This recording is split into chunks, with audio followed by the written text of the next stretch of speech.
Epsilon. The lowest rung on the mutant level totem pole is the Epsilon class, which usually contains mutants of an unremarkable or non-combative nature. Oftentimes, the mutation is purely physical and offers no noteworthy abilities to speak of. Epsilon mutants that do technically have a power are usually not seen as a threat to others. Despite this, many don't have the ability to hide their deformities or mutations and are often shunned from society more so than other levels of mutants. At least 20% of all mutants fall into the category of Epsilon, and they usually don't cause much of a stir in the universe. A few examples of Epsilon-level mutants and their powers includes Beak, aka Barnell Bowhusk, who possesses bird-like mutations, including a beak and feathers. While he can fly short distances and has some defensive capabilities, he's too physically weak to pose much of a threat. With Maddox, his mutation discolored his skin, caused him to develop odd growths and rendered him mute, but left him with the ability to project his thoughts as a form of communication. While these projections could be used to trick or distract, they aren't very useful in terms of a fight.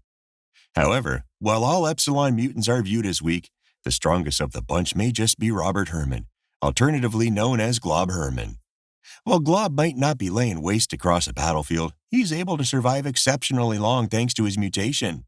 He possesses pink, translucent skin made of a waxy substance that melts and regenerates from his body with time. The material is also highly flammable, meaning he can weaponize it by lobbing it at enemies or by simply making him untouchable if he becomes engulfed in fire. Not only that, but it contains anti-telepathic qualities, meaning telepaths will have a harder than usual time trying to burrow their way into his very visible skull. And because the wax can be freely removed from his body, others can utilize this ability of wearing his skin if it doesn't completely gross them out. Above all, he is incredibly durable, even surviving blowing himself up with a mistimed bomb meant to destroy the Xavier Institute. While he's far from a reality warping threat, he does tend to be more of a handful than the average Epsilon-level mutant, which technically could make him the strongest in his class. Beta. Slightly above the Epsilon class of mutants is the Beta level. Mutants that fall into this category possess powers and abilities that have far more practical use in a fight. What separates them from a class higher could be a myriad of flaws, from not being able to completely control their powers or the scope to which their powers reach being particularly small. Because of this, you may be surprised to find some fairly notable mutants fall into this category. When Rogue was first learning to use her power and memory absorption abilities, her inability to control them was strong enough to land her in the Beta level. As she continued to hone and control them, she eventually graduated to a higher class of mutant without as many noticeable weaknesses.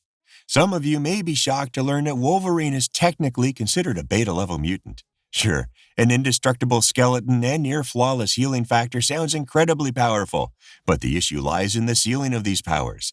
While Wolverine is certainly a formidable threat, it's the ceiling those powers possess that hold him back from a higher classification. So who could be considered the strongest of this class? Well, if you're looking for a total package, you might just find that in Beast. Think about it. Superhuman strength, insane agility and reflexes, and an ever-expanding, genius-level intellect. This pulls Dr. McCoy above many of the rather one-note mutants that occupy this classification. The combination of brawn and brain can be incredibly useful, using his scientific knowledge to approach conflicts with intelligence and analysis, while still having his physical abilities in his back pocket if the situation calls for it. As seen in the Krakoan era, Beast's abilities continue to grow, making him far more of a threat than others had anticipated. Meanwhile, his flaws that keep him from a higher classification, such as his animalistic tendencies and appearance, are far more manageable than other mutants in his class. So while he isn't the most flashy or raw-powered mutant out there, we think there's a pretty good case why you should always bet on Beast. Alpha. If you're reading the average comic or watching the average film containing the X-Men, the bulk of the mutations you'll most likely see fall into the Alpha category. Alpha-level mutants are known to be quite powerful, often defined by their complete control over their abilities. It's this level of self-control that elevated Rogue from Beta to Alpha over time, though she isn't considered the strongest of her class. Notable mutants that fall into this category include Cyclops, Havoc, and Bishop, to name a few. There are a few mutants that were originally classified at Alpha level, such as Storm and Magneto, but they've since been elevated to Omega status. Instead, we'll crown the one Alpha mutant who manages to constantly be an Omega level threat, Apocalypse. The great entrepreneur's reputation precedes him by generations, being one of the longest living mutants on the planet. Heck, in the 1995 Age of Apocalypse storyline, he even labeled himself as an alpha-level mutant, and it isn't too hard to see why.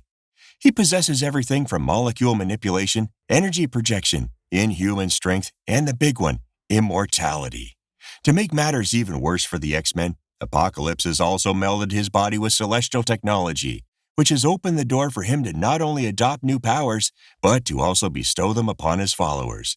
He's no doubt one of the greatest threats the X-Men have ever faced, but due to the fact that much of his power comes from his celestial augmentation, he can't quite be considered an Omega-level mutant. You kinda have to be born with it, and while Apocalypse is nothing to scoff at, he's just slightly out of the running for the highest ranking that can be given to a mutant in the Marvel Universe. Omega. Nothing gets bigger and badder than an Omega-level mutant. Mutants in this category make up the highest echelon of mutant abilities whose powers have virtually no ceiling. If left unchecked, the members of this category are not only a threat to the planet, but the greater multiverse as a whole. As we said before, mutants can graduate to this class over time, such as the aforementioned Storm and Magneto, along with the likes of Iceman and Hope Summers. But if you want to be at the top, you gotta go big. There are a few mutants whose powers are of galactic proportions, capable of creating and destroying realities on a whim. These include the likes of Jean Grey and Franklin Richards, who are perfectly suitable to hold the crown of strongest Omega-level mutant. But what if there was a mutant with the potential to have all that and more? Well, he exists, and he has all the potential to become the strongest mutant who ever lived. We're, of course, referring to David Haller, better known as Legion. Being the son of Charles Xavier already set David up to be an impressive telepath, but it wasn't until later when it was discovered that his identity disorder was actually a representation of different alters inside his mind, with each offering him access to a different power. Legion has well over 1,000 personalities, which means he has access to over 1,000 different powers, and the number only seems to be growing. As David continues to gain a better grasp on his personalities, his imagination will become his only limitation. He's already displayed reality-altering abilities in the past, and if he can find a way to manifest all of the powers he's acquired into one, unified consciousness, it won't be a matter of if he'll be the greatest mutant of all time, it's when.